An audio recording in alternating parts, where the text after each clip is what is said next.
So thank you so much for coming tonight. We really appreciate it. We're going to talk about our new book, Great Bars in New York City. And as William has already introduced us, I'm Karla and James, and we are husband and wife photographers.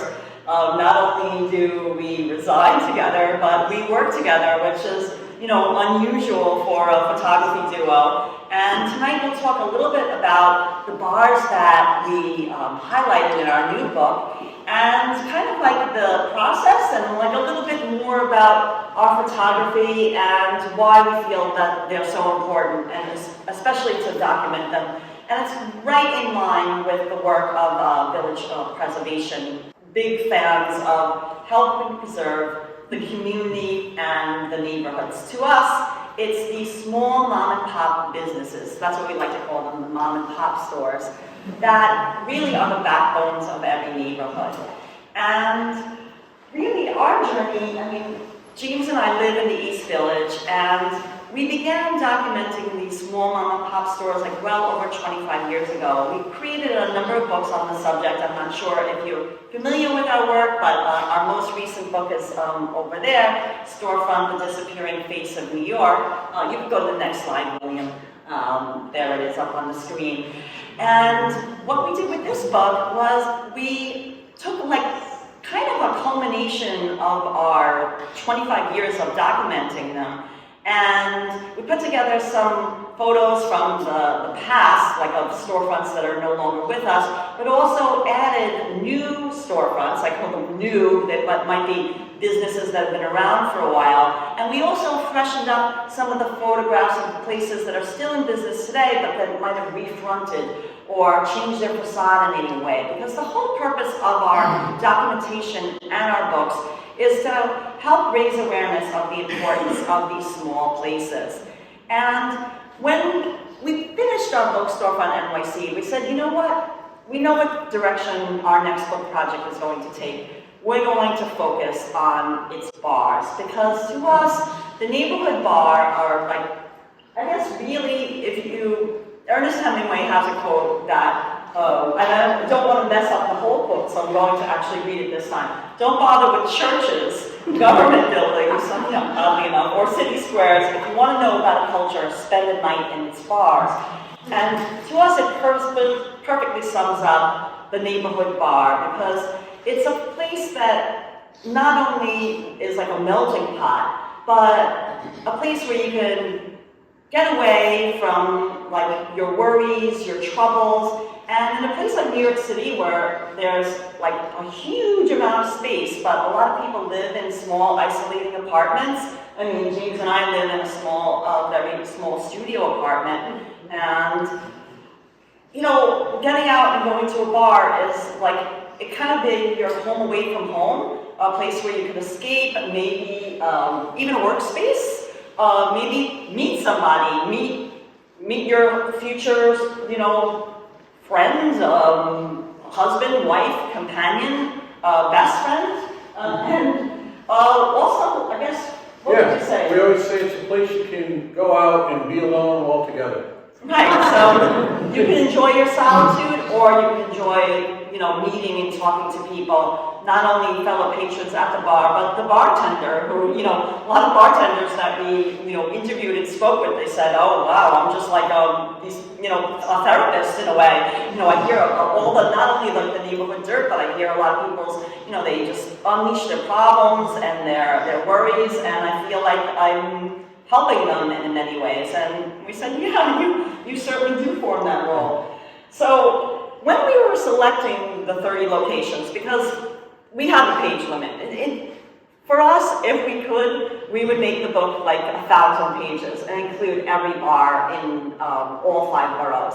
But for the purpose of this book, we had to narrow it down to 30, and it made sense to us to only focus on Manhattan. So this book, Great Bars in New York City, it's subtitled inside, it doesn't appear on the exterior, is actually 30 of Manhattan's favorite story drinking establishments. So tonight, we're going to talk about Manhattan's great bars, but in particular, because this is village preservation, we're going to talk about ones in Greenwich Village and East Village, and believe it or not, out of the 30 that are in our book, 11 of them are in Greenwich Village or East Village.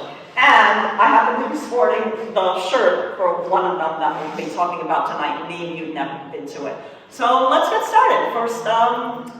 First up, McSorley's Old Ale House. Now, McSorley's, I mean, a lot of people are familiar with McSorley's because it's been around for a really long time. As you see, established 1854. It's on, if you're not sure where it is, it's on East 7th Street by Cooper Square. So like right near Cooper Union, you know, the famous prestigious school. And it's located in a beautiful small building. You could see the one floor above it there with the little windows.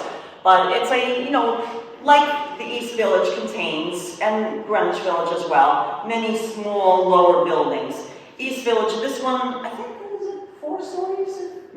Yeah, 4 or 5, I can't recall, but it's I think 4 if I remember correctly. But it's actually the oldest Irish bar in existence in New York City. Not the oldest bar, but the oldest Irish bar. And it was founded by the McSorley family. And they're known as the bar that was the last place in New York City to admit only men. It was a popular thing at the really through Prohibition and beyond. Up until around 1960, most bars excluded women from them. A lot of people don't realize this, and this is going back, you know, to the late 1800s, early 1900s. It was kind of like a male clubhouse. And the McSorley family, in 1970, they weren't the owners at that time. They had passed it along to another Irish family that was, you know, I don't know if they were related to them somehow, but they knew each other. But they were really dead set against having women come into their bar. And it actually went into a law case, Seidenberg versus McSorley, where patrons of the bar had to take the family to court and say, you know, this is not right. We want to drink at the bar, and it resulted in McSorley's law, which now prohibits sex discrimination in not only bars, restaurants, but golf clubs and hotels and other, you know, public accommodations. So it's quite, it has quite an interesting history. And as you see from the exterior, you can kind of see the sawdust on the floor. And this is what sets this book apart from any other book that we've done in the past, is for the first time we're showcasing our interior photography.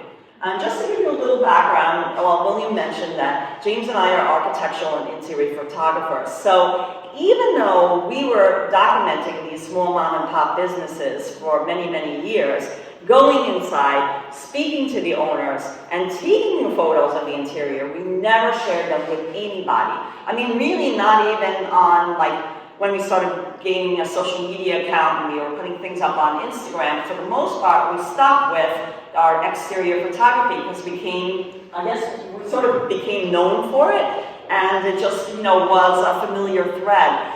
But for the bar book, we felt very, very, very strongly that we wanted to include our interior photography because there are so many fascinating details and just the beauty of the space alone. And McSorley's is the first bar that opens up our book and one of our personal favorites because it has such an amazing interior. Original, 1854. You could see all the footsteps. Now, of course, the sawdust they put down fresh daily, so it's not the same sawdust since 1854. But the bar is the same. You can see this beautiful bar. The potbelly stove that you see there, it still works if you go there on a cold winter day. Or, you know, I think we'll start lighting it soon, actually, because, you know, fall nights can be chilly. So, you know, in the summertime it won't be lit, but they still use it to help heat the bar. It actually does work. The original bar taps that you see here. And, I mean, it's hard to see in this photo because, you know, it's just blown up, you know, for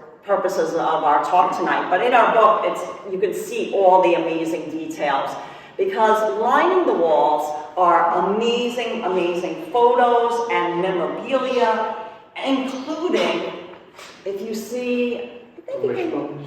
right, you can see the gas lamp right here. This is all the original fixtures too, the bar has, which these lamps were gas lamps. So, you know, the bar is so old, it predates electricity. So they were fed by, like, I think candle at first, and then gas. And now they've been retrofitted to how to be electrified. But hanging from those old gas lamps, and this one right here, are turkey wishbones. And what happened was, during World War I, doughboys would come into the bar and they would place a turkey wishbone on that gas lamp in hopes that, like, when they make it back from a safe time, wherever they were being sent to war, that they would remove the wishbone. So sadly, all the ones that are still hanging today represent the fallen, all the men who never made it back home.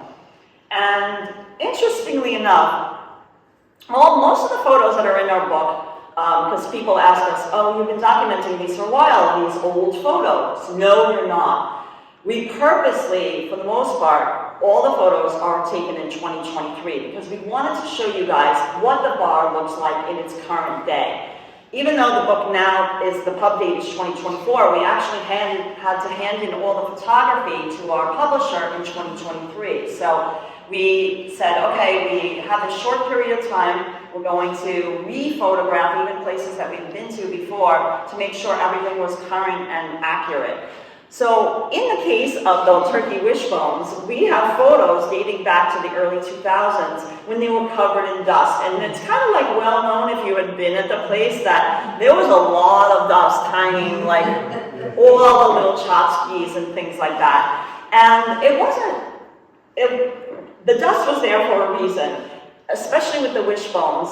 The Mar family, who owned the bar, they were hesitant to touch the wishbones because, first of all, they were like sacred, especially to the family members who lost people. Maybe they didn't not even have a remains to have buried. So like that's kind of like their thing, that they would come and raise a glass to their family member, to commemorate them. But also because they were so old that they were brittle. So they were afraid that if they touched them to dust them, that they would crack. But what happened was, if you guys are familiar with New York, I don't remember exactly what year, but health inspectors started to do this grading system for all restaurants and bars where they would grade them A, B, C, D, etc. And they came into McSorley's and they're like, okay, we understand the significance, but you guys are going to have to clean these. So they gingerly removed them, and I think Teresa said, I think they used like a little blower, like James and I use for our photography to like blow dust off photos, and then like a little paintbrush to like gently brush them so nothing would happen to them. But it's kind of like an interesting little side story because many of you might have been at the bar and it was well known for the dust. But don't worry, it's very clean and no problems at all. Another thing that they left behind, or it's again a little difficult to see here, but there's fireman hats. And not only firemen, but hats from different officers, including a fireman hat from somebody from 9/11 who, sadly perished during 9/11. And do we have one more slide, I think, of McSorley's? Yes, next slide, William. No. Oh, no, okay, so go back. We're not ready for Julius yet. Sneak peek of what's coming up next.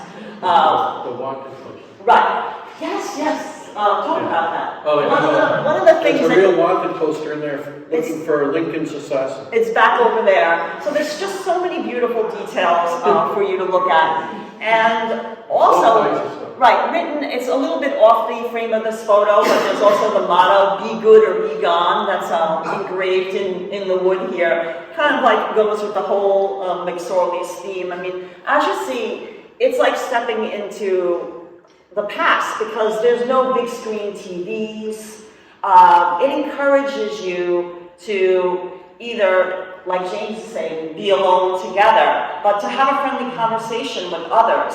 because you're not distracted by watching TV or, you know, they don't have like a no cell phone rule or anything. They didn't go that far, but they don't have the big screen TV. So that's what we really like about this space. So when you order a beer, you get 2 little mugs. Right, instead of being served in a pint, which is usually the way for especially an Irish bar, you're given 2 glasses known as schooners. So They're like little glass mugs. yeah, we always tell people, bring a friend with you if you're going to McSorley's, because it's kind of like 2 for the price of 1. You know, you're going to get 2 drinks whether you just want one anyway, so you might as well bring a friend to drink. Only 2 types. Right, and they only serve 2 types of beer, so don't order any other type. Don't try to say, oh, I want a Miller Lite or anything like that there. It's McSorley's own ale. It's either dark or light. And the light variety, I think they call it, I made a note of that.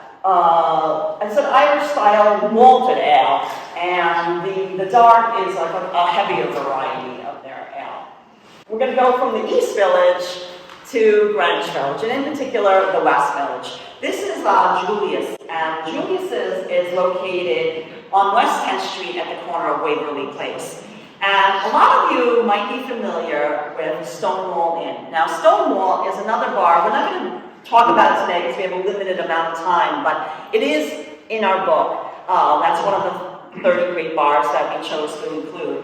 But Stonewall is known to many because of its connection to the LGBTQ movement. But a lot of people don't realize that actually the birthplace of the modern LGBTQ movement happened right here at Julius. And let's go back a second before we talk about that, because it wasn't always a bar that attracted LGBTQ community. It actually has a lot of, it was like more like a grocery store grab. It's located in a beautiful building. We have the exterior photo in our book. Let's see, the building was erected in 1826. It's a gorgeous building, and it began as a bar in 1864, so not too different time frame than McSorley's. But it wasn't an Irish bar. It was more like just like your locally grocery store grab kind of place. And you can see in this photo, but it goes really, really deep. So it's actually, there's a building, the main building, and then it connects to like this back area. There's like a little step, you know, like there's a step to the back room. But at first it just was like kind of like a neighborhood bar, and then it became a pony bar. If you look behind here, you see some horse photos, and now those were derby winners because, you know, there was so much betting going on at this bar that the owner put, you know, some race horses back there too. So you can look for those details. But the date that's significant with the LGBTQ movement is on April 21st, 1966. Which is like a couple years before the first brick was thrown at Stonewall Inn, is members of a group called the Madison Society. And the names of these members are Dick Leitch, Craig Rodwell, and John Timmons. I wanted to make sure I got that correct. Yes, you can go to the next slide. Organized what was called as a sip-in. And what had happened was the bar had been raided previously by the police because at that time it was illegal to serve known homosexuals in a bar. They said that you'd get arrested for disorderly conduct if you were found in a bar. And the bar would be fined, and they could lose their liquor licenses, and a whole host of things that were going on. And because the bar had been just raided, the bartender, he went to go serve those 3 members of the Madison Society, but he realized who they were, and he put his hand over the glass when he was ready to serve them. And that moment was caught by the press photographer of the New York Times, and this is the photo right there, you can see in the bottom left. And the headlines that was published in the New York Times is 3 deviants, you see it right here, invite exclusion by bars.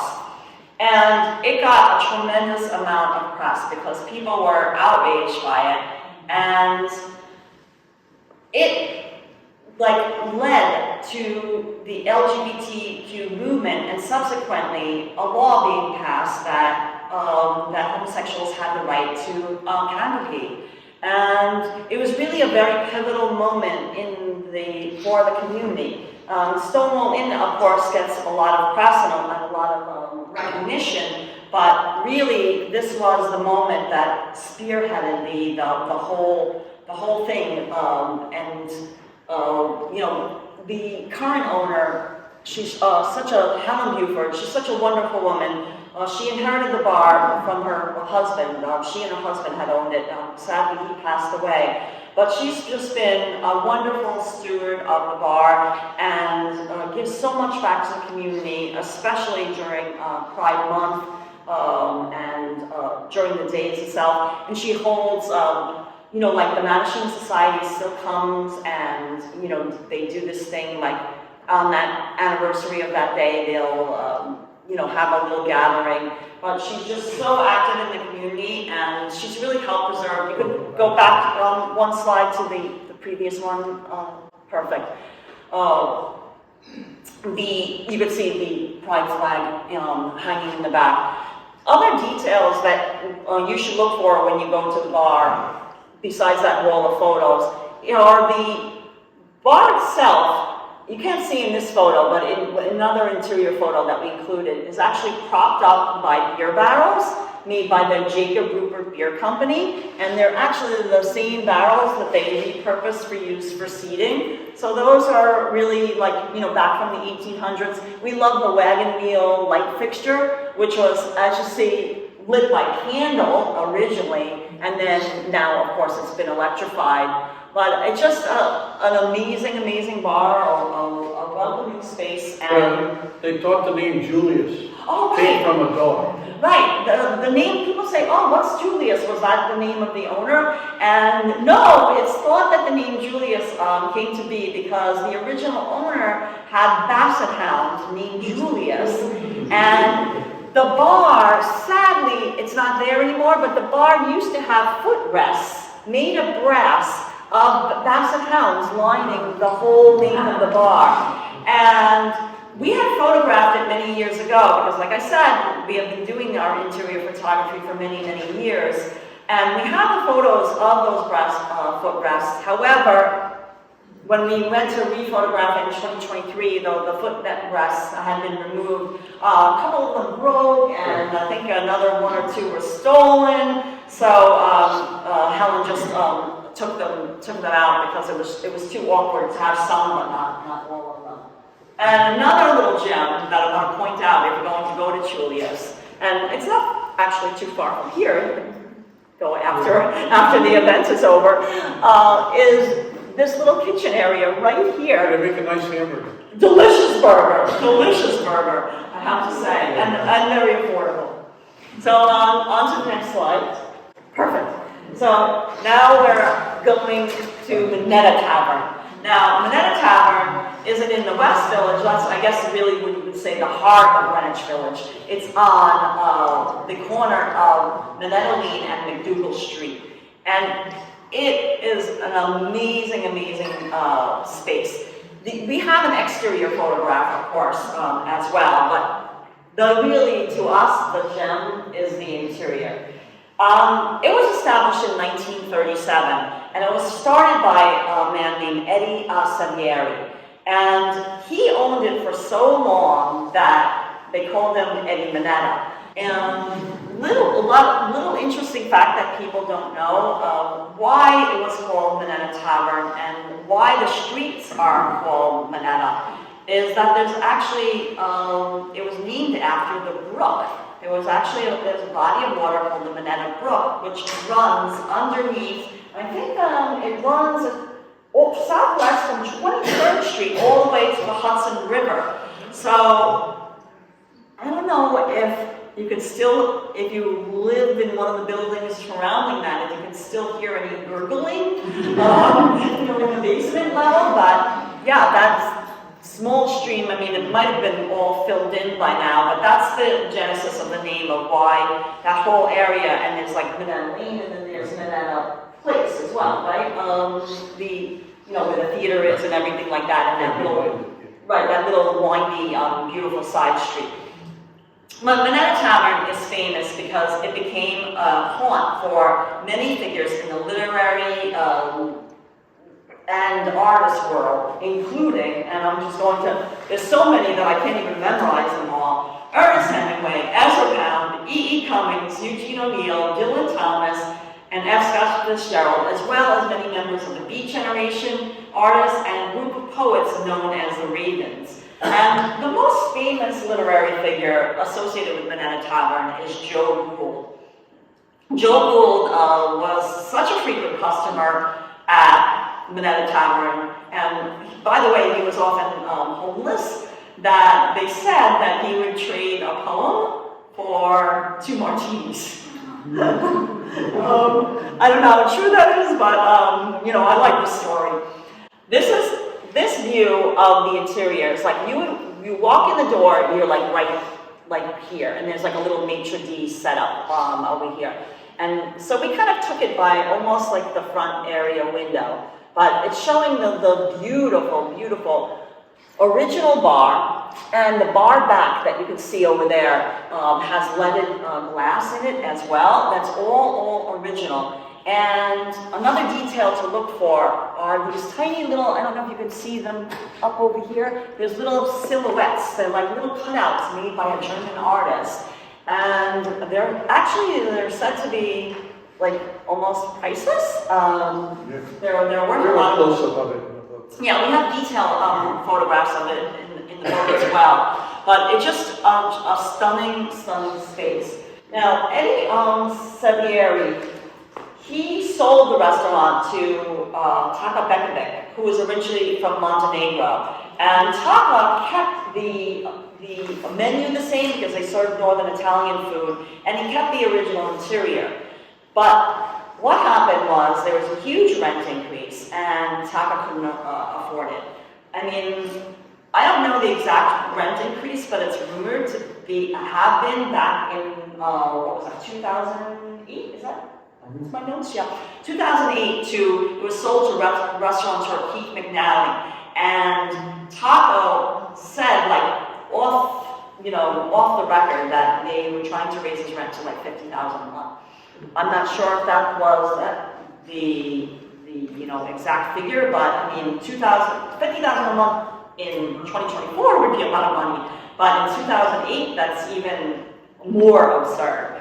So sadly, he sold the restaurant as well as all of its contents. That was the deal. When he sold the restaurant, he sold the entire contents to Keith McNally.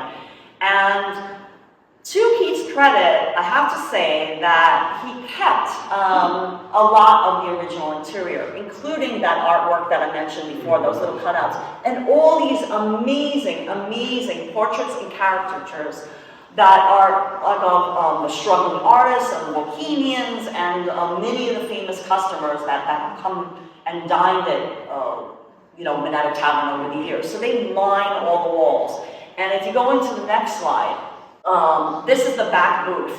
So that not only are there more portraits of famous customers and more caricatures, but to us, this was a little hidden gem that maybe some of you may never seen. Even if you went inside Minetta Tavern, maybe you only stayed at the front bar or you sat in the front room. But if you go in the back room, lining the walls are these gorgeous oil paintings. They're murals. They're like done right on the wall by Mr. Weatherby. Let me see, what's his first name? Holden Weatherby in 1953. And they depict scenes from like old Greenwich Village. So you can see here, like, there's the street, the horse-drawn carriage, and they explain like all the different scenes. So it goes around, like this is just one part of the room, but these murals wrap around the entire like circumference of the back room. And they're really, really, really gorgeous. I can say that James and I were really taken aback by their beauty because we had never really seen them. In all honesty, we'd been in the bar, but we had never been in the back room. We were one of those people that are saying maybe it happened to you too, I've never noticed these, and we were just in awe of it when we were photographing the space. And that's another thing that I wanted to mention was, in general, of how we approach the photography is we had an eye that we would include the exterior photo like we showed you for McSorley's, and then we'd have that, if you go back to the previous slide, kind of the establishing shot. Right, establishing interior shots, showing the whole sweeping interior, just so you can like get a sense of the space, like if you were going to walk in, this is how it would look. And then go back to the next slide. Hone in on some of the details that are often missed, because that is the whole point of the book, is to not just show the exterior, just to show those little details and maybe invite you guys to go inside to places that you maybe have been to before or maybe never been to before, just to check out some of these details because they are incredible. And I mean, I would say one of our personal favorites was definitely discovering. We would go right before the bar opened. Right, all the photography, as you can see, was purposely done when the bar was not open for business. And that was a decision we made early on in the project, that we wanted to showcase the bar's beauty. We didn't want to be crowded with people or even have the owner in the photograph, because when you look at a photograph and it has a person in it, you naturally want to look at the person. I mean, that's just like human nature. Your eyes will gravitate to the person. But we wanted the heroes of the photographs to be the bar's interior, or the exterior, in the case of the exterior photographs, but all those details, we wanted you to be able to see them and see the gorgeousness of the space. So, just available light. Right, that was another hallmark, is that, I mean, in general, James and I, as the architectural photographers, what we're known for and what people hire us versus like somebody else, because there's a lot of architectural photographers, is that we don't bring equipment with us, lighting equipment. We never do. That's our hallmark of our photography. Whatever we do with existing light, whether it's natural light, which is, preferable, but like in a back room space like this, I mean, it would be completely pitch black. There's no windows back here at all. We needed the light from the bar, but that was very important for us because we wanted to showcase how the bar looked as if you were stepping foot inside of it yourself. Like it would look this very same way. We didn't light it up with giant lights and, have a big generator set up, like something like that. And because honestly, a lot of architectural photography is done that way. They'll bring in a huge amount of equipment, so there won't be, and they'll stage the whole thing, so there won't be shadows or to highlight certain things. Not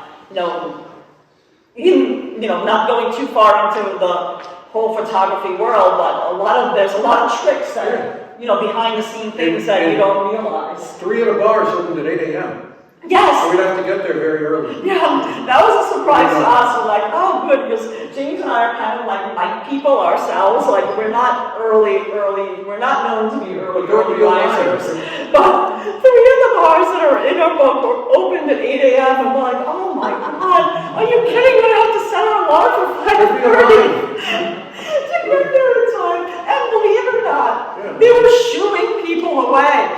We would get there, and there would be a line at 7 o'clock in the morning for 7 o'clock. We were laughing, we're like, no, they were trying to come in the door with us, and the bartender would be like, no, you have to stay outside, I'll let you in at 8. Let them do their thing. Yeah, we had no idea. Yeah, we had honestly no idea. I mean, I've never been to a bar at 8 a.m. before, because James and I don't work. It's a common practice that happened because, back in the day, especially when there's a lot of factories around New York, there was 3 shifts. I mean, like if you're working in a hospital, that it never closes. So there's your 7 a.m. to 3 p.m. shift, there's your 3 p.m. to 11, and then there's your 11 p.m. to 7 a.m. shift. So, right, that's why the bars would open at 8 a.m., but not Minetta Tavern. So, I think we covered everything, right?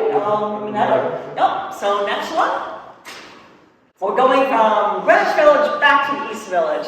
And like I said, I'm sporting one of the bar's shirts. So we always like to tell people, even if you're not going to have a drink or you don't want to have food in a bar that serves food, one way that you can support them is if they sell t-shirts, you can buy a t-shirt. So James and I, we have quite a collection because it's not just bars, but like all the little mom and pop stores, we have a lot of t-shirts. So it's like our little thing that we like to give back and just wear them to our events to kind of be a form of a walking advertisement for them.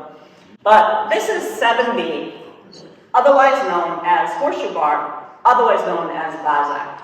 And it's very unique because it has those three names. And you might be like, first of all, where is it? It's at the corner of East 7th Street and Avenue B, hence the name 7B. And Horseshoe Bar, because of its namesake, huge U-shaped horseshoe bar. And Bazak, because it used to be a catering hall, known as Bazak Catering Hall. And the building, let me get the date right, was first erected in 1935. And it was erected as a catering hall. So that's when the building first opened, and this bar is the original from 1935. When it was built, they built the bar for it too, because this was the bar area, and then upstairs, you can kind of see that it goes, like there's those windows up there, there's a staircase that would lead to the upstairs. That's where the catering was done. So first, if you were going to have an event there, you'd start down at the bar. Everyone would have drinks, maybe some hors d'oeuvres or whatever, and then you would make your way upstairs to the large, catering hall for the wedding or whatever event was going on.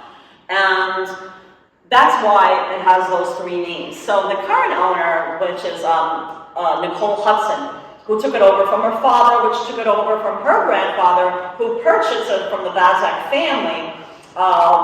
They like to say, well, depending on the age of the customer, is like what they call the bar. So a lot of young customers call it 7B because of, hey, meet me at 7B because of 7 and B. But the old timers always call it Bazak. And it's a really amazing space because not only does it have its original U-shaped bar, but the Tudor windows, as you can see here, are the original Tudor windows. They provide a lot of natural light. And going back to what James and I were talking about, that we like to shoot natural light, we were able to do that as much as possible. I think there was some bar lighting as well, but it provided a lot of natural light.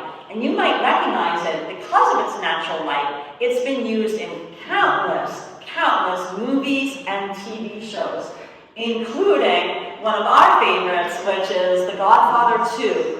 It was the scene of the famous,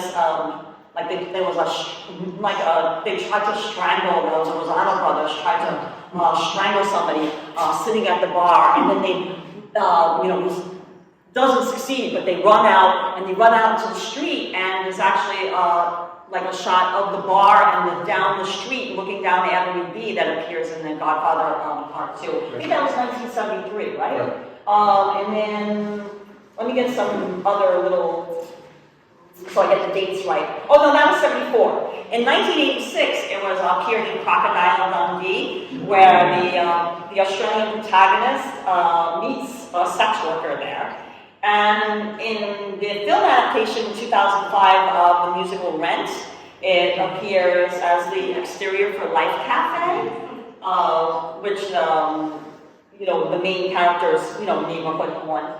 And Netflix series Russian Doll and Natasha Lyonne. And more recently, I think 2015 is it, James? It appeared in the movie Begin Again with Mark Ruffalo and Keira Knightley. Nicole Hudson always says, depending on the age of the person, the bars, the movie references, give away their age. Lining, I think there's another photo. Yep, lining the booths. These are the original booths as well. There's some more old photos, including, you can see that one, Paul Newman, because Paul Newman, what movie was that? Paul Newman movie? Maybe somebody at the end can can remember what the Paul Newman movie was, but there's also, Ernest Borgnine? right, and Carol O'Connor. Yep. Right, that's, With the owners, right, that's, and Iggy Pop? right, Iggy Pop, you could see him on the bottom left. Iggy Pop was a resident of the Chrysadora building, which is just down the street on Avenue B. I don't know if you're familiar with it. It's a gorgeous, gorgeous, it's like was the tallest building in the East Village for a while, because I think it's like maybe 20 stories or so. It's fairly tall for the East Village, which is preponderance of 4 and 5 story tenement buildings. It's a very large, beautiful brick building. And Nicole Hudson also said when she took over in the mid-2000s from her father that the members of the Strokes were frequent customers because they also lived in the neighborhood. And that one night they brought with them, let's see. White Stripes? Yeah, and Beck and Macaulay Culkin and Drew Barrymore, like they had them get together. And the regulars were starstruck, but they kept to themselves, and she said she'll always remember that every time Macaulay Culkin would turn his back, that like the, you know, he wouldn't be able to see the regulars sitting at the bar, that they would all go like this. Yeah. Do the whole long face, and then like they would all crack up, and then they would turn around like, why are they laughing? But then they would quick stop making the face. So, you know, just imagine it, like how funny that moment must have been. But it's we encourage you, if you've never been before, to check it out, because not only is it a beautiful bar, but it's been through a lot of changes. I mean, it started out as kind of like this neighborhood spot under the radar. That a lot of the, you know, the old cronies from the neighborhood back from when it was a catering hall kept on going, because the neighborhood has a large like Eastern European population. So there was a lot of Eastern Europeans that would hang out there, Ukrainians and Polish people as well. But then it kind of changed, and punk people from punk music and artists, that moved into the neighborhood in the late 70s and 80s, started going to the bar, and then now she's like, it's a mix of like all different people, but a lot of NYU students as well, because NYU, I mean, will you tell you that they bought up a lot of real estate in and around, not only Greenwich Village here, but they've now expanded to like buying up lots and lots of buildings in the East Village. I mean, they've even got dorms over there. I mean, like you think, oh, what in the world, why would they have a dorm over by Avenue B? They do. They're like, and they have, I think they have people in Stuyvesant, in Peter Stuyvesant, Stuyvesant town as well. I guess they need dorm space so much that they're, putting them up in Stuyvesant town. Yeah, so last one. I think we have time for one more.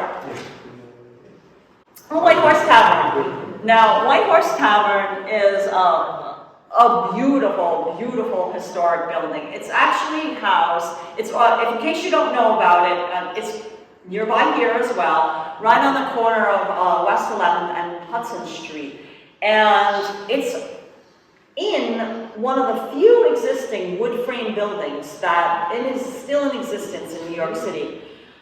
James and I, when we first started documenting these small mom and pop places, one of the things that we like to do at night is we like to read about New York City's history, because even though I went to school here in New York, I'm born and bred New Yorker, you can probably tell from my accent, but I can honestly say that I didn't learn much about New York City's history in history class in New York. I remember learning about Mesopotamia and all sorts of places that I honestly don't even really know where they are, but I didn't learn that much about New York, sadly. I mean, at least I didn't. And we were always fascinated by it. Like, what are these, what are the neighborhood's histories? And to us, it was amazing to learn White Horse Tavern started out as a longshoreman's bar, because it was, there's other bars in our book too, including Ear Inn, which is, further down, but it used to be like, the water used to be on the footsteps of Ear Inn, and now it's been filled in land, but White Horse Tavern in particular was a longshoreman's bar because there used to be a lot of piers along the river. and there was, docks. And I kind of remember this because my father happens to be rest in peace, he's no longer with us, but he was a longshoreman himself. And he originally worked on the docks on the west side, and then he got transferred when they started closing him. They transferred him to the port of Newark, and that's really my childhood memories. It's not him working along the Hudson River, but along, he used to take me to the port of Newark, and I don't know, when there wasn't a dock, when there wasn't a boat to unload, it's a little different nowadays. Like, thinks it's all computerized, but that was back in the day. Like, if something wasn't going on, you could get away with a lot, and he would bring me along, and I would run around, all the cranes, and probably be in unsafe things that they wouldn't ever want to happen anymore. But that was it. So going back to White Horse, it's an amazing bar, and it's known because it was the last. Not only does it have so many literary tie-ins, just like Minetta Tavern has so many literary and artistic taverns, so does White Horse Tavern. But the most famous, it was Joe Gould at Minetta Tavern, but here at White Horse Tavern, it's all about Dylan Thomas. Now, Dylan Thomas, if you're not familiar, he was a Welsh poet, and the owner at the time when we first photographed White Horse Tavern, which I'm going to talk about this exterior photograph in a minute, more about its details. His name was Eddie Brennan, and he was a wonderful caretaker of White Horse Tavern. Not only did he own the bar, but he also purchased the entire building.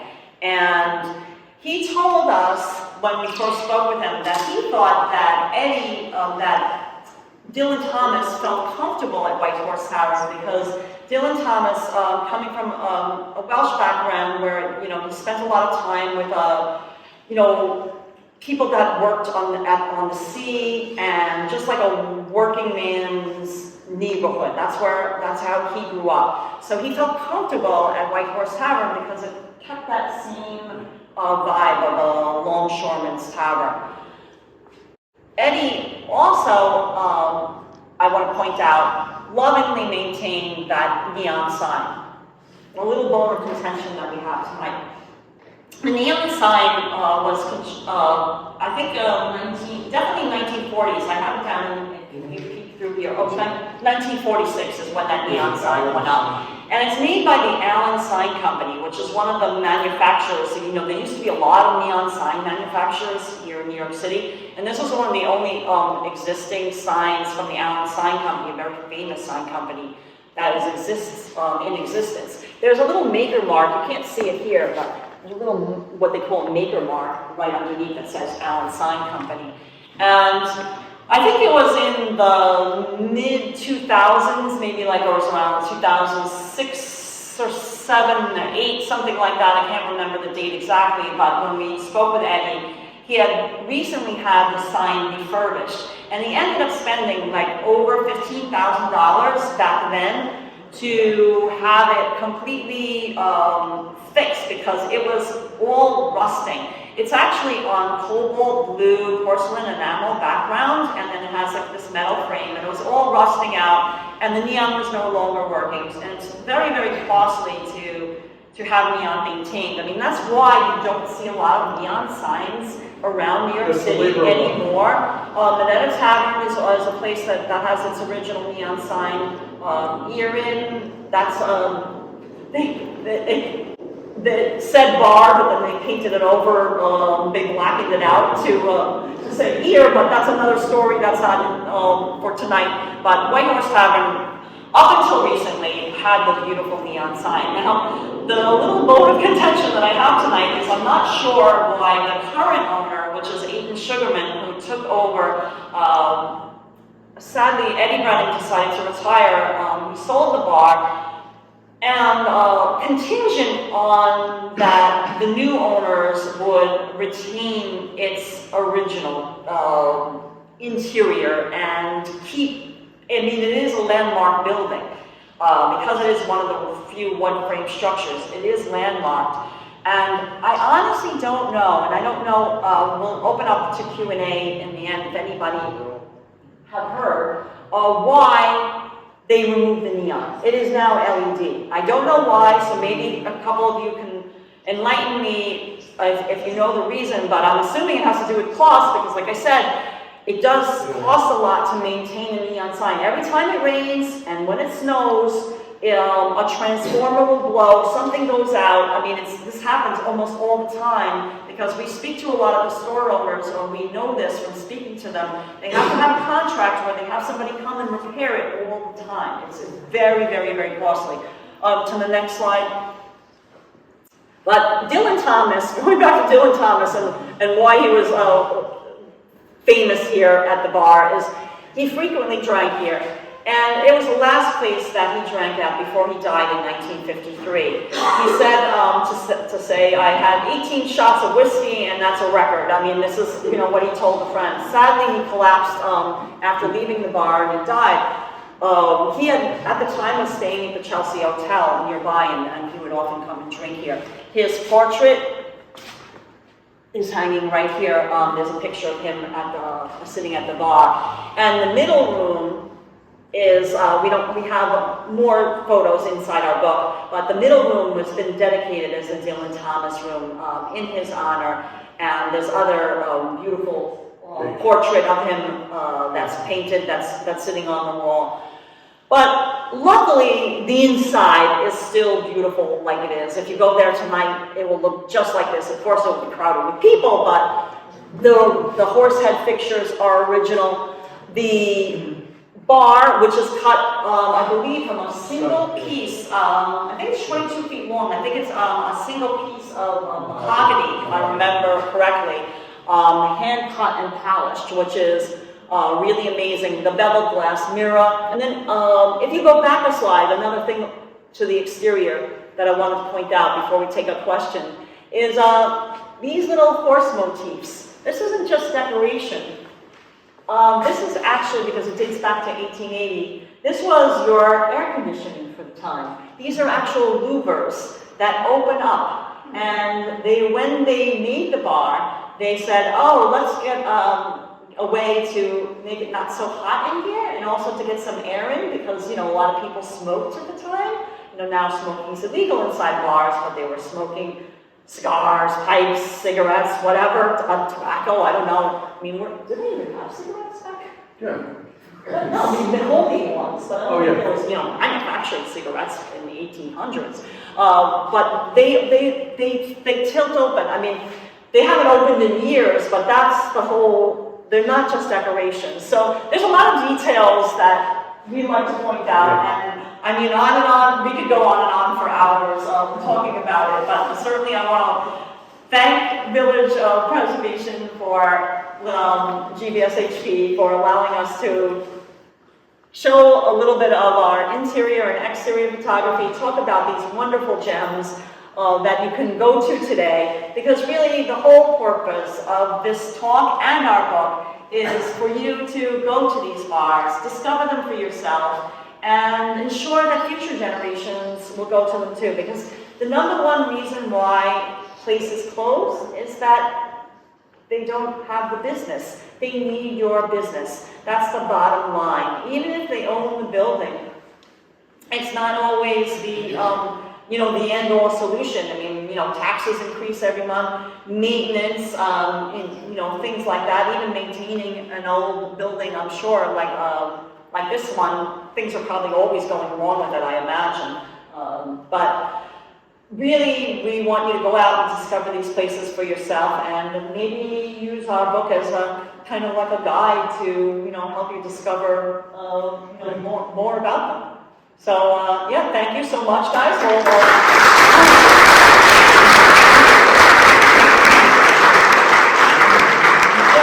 anybody have any questions? We have the text, and then the exterior photograph is here. So that's, and then the captions actually on the photos are all written by James and I. We're the ones who captioned the photographs because we're the ones who took them. So it didn't make sense for a writer to caption our photographs. So the captions are our writing, and the introduction is our writing, the acknowledgements are our writing, but Otherwise, it's the writer Dan Dow, who did, I think, a fantastic job. We're very pleased. Any other questions? Well, thank you so much for coming, guys.